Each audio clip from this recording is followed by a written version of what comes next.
I think they assume that people who get elected to the legislatures are idiots. They get elected by the people too. Why would any legislature in America want to overturn the counting of votes?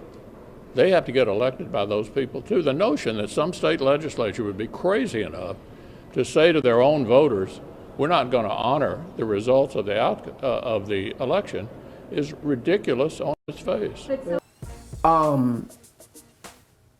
I don't know when Mitch McConnell developed selective amnesia, but it was literally last year that the exact thing McConnell is pretending could never happen actually happened. There were 64 Republicans in the Pennsylvania state legislature who asked Congress to throw out their state's electoral votes. In Arizona, 22 Republican state legislators asked Congress to accept an alternate slate of electors. In Michigan, 15 Republican state legislators supported the Texas lawsuit to block electors from their own state. And I can go on, but the point is clear. When Mitch McConnell says that no state legislature would be crazy enough to block its own state's voters, he's either playing dumb or he just is. And on top of the state legislatures, even the US Congress saw 147 senators and lawmakers from the Republican Party try to throw out electoral votes, people serving in the exact body as Mitch McConnell. Has the guy met Ted Cruz? Because he serves in the same Senate as Mitch does. How about Josh Hawley, Cindy Hyde-Smith, John Kennedy, Tommy Tuberville, Cynthia Lummis, Roger Marshall?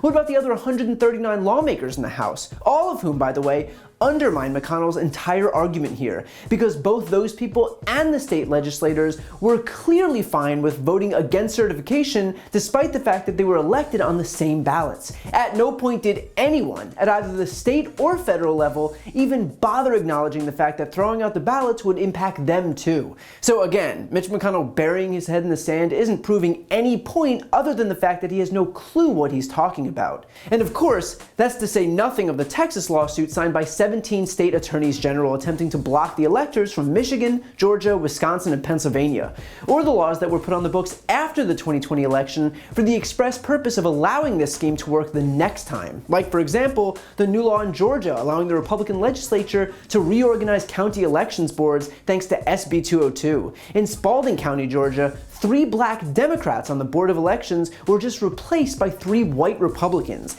and the chairman of the board has endorsed Trump's stolen election claims. In total, Republicans have already quietly reorganized 6 boards of election in Georgia so far. Maybe someone should let McConnell know, since he's apparently under the impression that the state wouldn't possibly allow the votes of their own constituents to be undermined. And look, there is a reason that McConnell's playing dumb here. It's because he needs plausible deniability to justify his continued opposition to any voting rights legislation. That's all. He knows that if elections are fair, if gerrymandering is outlawed, if voter suppression methods are banned, then it's the Republican Party that will be impacted because Republicans disproportionately benefit.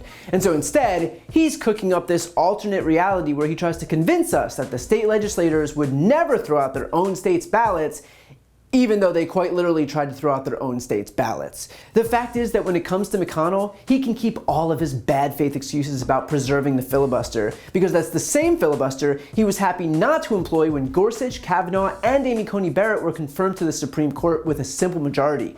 The same filibuster he was happy not to employ when he passed the 2017 tax cut for millionaires and billionaires with a simple majority. The same filibuster he was happy not to employ when he tried to gut Obamacare if it wasn't for John McCain's single no vote.